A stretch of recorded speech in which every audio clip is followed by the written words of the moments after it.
I'm Phil Seamer, and I'm going to walk you through my case study, how I would address parental apathy. What do I know about this situation? The parents are not very involved with the school.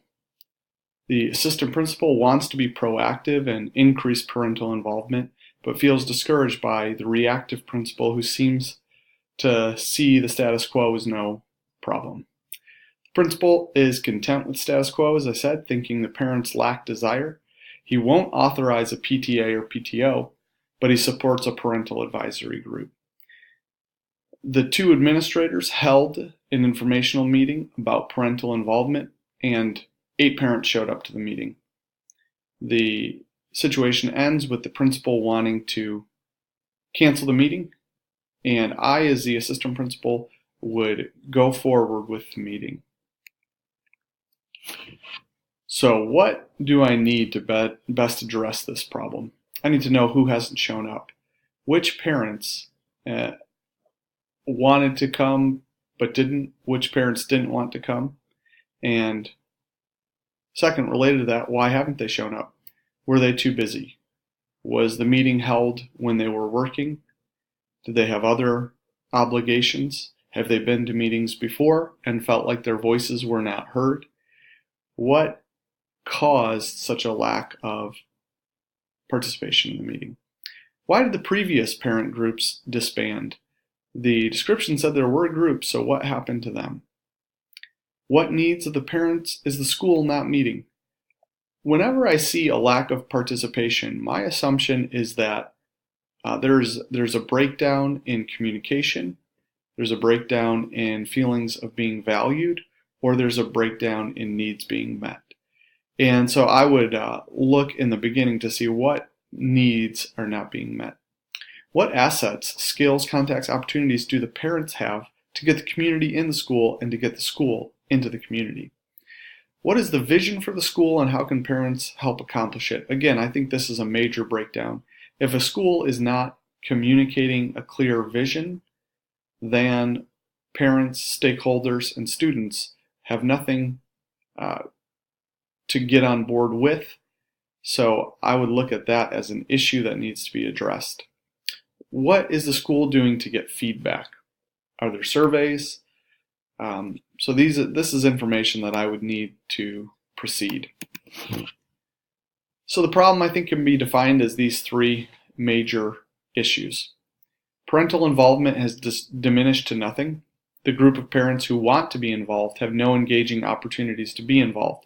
The principal cited requesting volunteers for lunch duty, which to me does not seem engaging. It also seems like it's not asking the parents to use their skills. So this is the other problem. The principal does not expect parents to be partners or to have something worthwhile to bring to the school. He sees problems instead of opportunities. And this is further emphasized by his response to the meeting. If I were an administrator and I saw 8 parents, I might think, oh, that's less turnout than I had hoped for, but I would also see it as an opportunity. Now I know my 8 leaders. In a group as small as 8 parents and 2 administrators, you can really have clarity, you can have focus, and you can have a group, a core group that can get the same message out and be on the same page. What to do? So I think some of the steps that need to be taken, the school needs to solicit responses from the 8 parents who attended the meeting to identify the relevant information. I would do that night, the night of the meeting. Why did the previous groups end? Were any parents involved in those? If so, what happened? Who didn't attend the meeting tonight? Why didn't they attend? Were they at work? Have they been part of things before? Does this seem like something that would be uninteresting to them and we need to find something that is interesting to get them in? What needs is the school failing to meet? Why are we not doing things that are exciting enough for parents to want to be here? What potential in the community is the school failing to utilize? What should the school know about that's happening so that we can bring the community in and we can take the students out? Second, we need to determine a meeting schedule for the parental advisory group. The principal supported this, and I, as the assistant principal, would take what I could get and start from there. I would implement or increase community feedback. I would begin long-term plans. As an administrator, I wouldn't look to make changes in the current year. I'd be looking further into the future to make sure that I would implement changes well rather than just do them quickly. So I would look at starting a career day, having community members who are successful come in and talk about their jobs.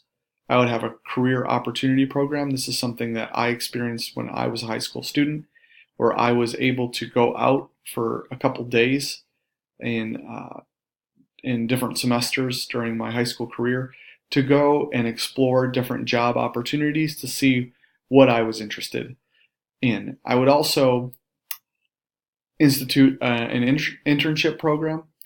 My school that I teach at currently, Chicago Christian, has internships where students can go and assist pastors, work in preschools, work with athletic trainers and fire departments. They can find ways to get involved in careers that they are considering. Finally, I would advocate on the district level to hire a community relations director. So how would I do all of this? I would hold that meeting. I would not cancel the meeting. I would select a time and place that will promote increased attendance. So I would actually ask these 8 parents to host home visits where an administrator could come and meet with people in the neighborhoods. And this would just vary the formality of the meetings and vary the ways that we can get feedback. And obviously this wouldn't be data like a survey that we could use to analyze, but it could give us avenues to pursue. I would also seek other venues. If the school seems like a place that's not inviting, what about a local church, a local business, a local restaurant? Where could we get people? Where are they comfortable? If they're not coming to us, how can we go to them? And Carl Smith and Railsbach in 2001 said that some parents won't come in for a parent-teacher organization, but they will come in for an art show. So is that something that we need to do? Do we need to display student art to get more parents involved? And if so, where could we do that? Should we do it at school, or is there a more appropriate venue? Finally, next I would use class time for student surveys. I'd find appropriate avenues for parent and community feedback, using things like SurveyMonkey and Google Forms to get that data so we could actually break it down and analyze it. Fourth, I would establish relationships and plan events to bring community into the school and take the school out into the community, discover the value in the community. These could be service projects or the things I've mentioned throughout this, career day, career opportunity programs, and internships. I would provide the board and upper level administration with a research-based justification for the hiring of a community relations director. Now, Trzynowski called these positions possibly the connector, and this is a person who's just looking at assets within the community and really understanding the community to improve those relations, and I would advocate for that. Why?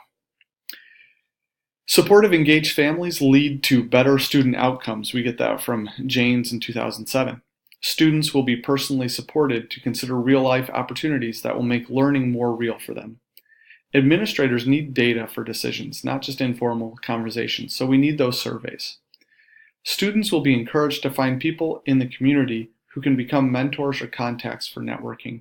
A school shouldn't just be about learning facts, but about developing skills, and networking is an increasingly important skill in today's economy, so we should start that in the schools.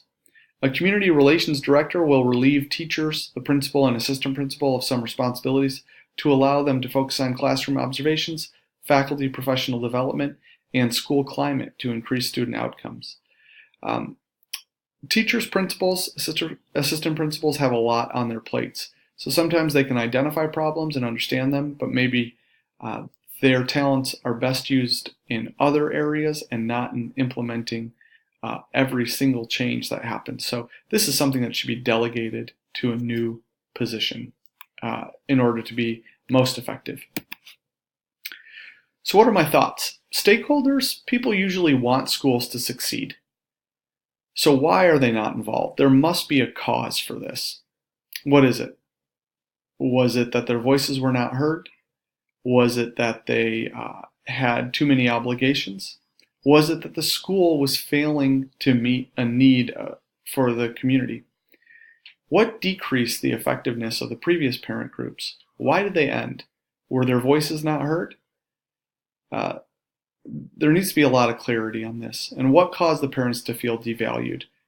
In my impression of situations where people leave or stop participating, often the reason for that is they feel that they are not valued to the degree that they should be. So what are my feelings? Well, I'm excited, I'm empathic, and I'm encouraged. I'm excited. There's a problem, and I like to solve problems. I'm empathic. I know what it's like to feel like I am not valued and to feel like my voice is not heard, so I want to get out into the community and hear from those parents. I'm also encouraged. 8 people did show up. There's a core group that I can work with in order to create the change that needs to happen. What are the values that I have? Organic interest. I'd rather work with the 8 people that are interested than have every parent involved. Maximizing potential. I want to look at what the community is already doing and bring the community into the school and take the students out into the community to find what assets it already has. And actionable feedback. Yes, I want to have those informal conversations, but I also want surveys where we can analyze how broader groups in our community are responding to specific questions. So what further action is needed? Well, I think an assistant principal who's only been at the school for 4 months needs a better understanding of the subgroups and publics. Is there conflict? How effective are the school's communication channels? Are we emailing only? Do we need to start using newspapers, bulk text messaging, or maybe paper handouts, community bulletin boards, Facebook? How can we get the word out better? How often and in what manner is the school executing surveys or requesting input? There was nothing in the description about that, and I think that's a very essential aspect to focus on. What are the principal's real feelings, and how do the superintendent and board feel about parental participation? My impression, based on the evidence in the description, is that the principal is not excited about parental involvement. He wanted to cancel the meeting. He was resistant to a PTO or a PTA, and so it seems like he wants to put limits on, and I want to understand why that is, and also see how the board and superintendent feel. So for Standard 7, I collaborated with families and community members. I created a schedule with 8 parents for future meetings, times and places. I responded to diverse community needs and interests by implementing or increasing parent and community surveys, soliciting responses from the 8 parents about a lack of representation, who and why. Are there certain ethnicities who are not coming to the meetings, or classes, or other subgroups? How can we understand them better? And I mobilized community resources. I advocated for a community relations director. I created in and out experiences like Career Day, Career Opportunity Program, and internships. So to promote the academic success of every student, family involvement increases student success. We get that from James in 2007. I provide interaction to lead to future opportunities. This is things like Career Day. This is the networking that would happen. And I meet the families where they are. I suggest going out and having host families or meeting at churches, businesses, restaurants to go to the families where they are. I promote the personal well-being of every student, encourage mentoring relationships through Career Day, provide work experience and resume building through internships, give students a voice through increased use of surveys. I promote communities of engagement, supporting those 8 parents as leaders, getting the community in the school so that they buy into what we're doing, and getting the students into the community so that they can use their talents. Here are the references that I used.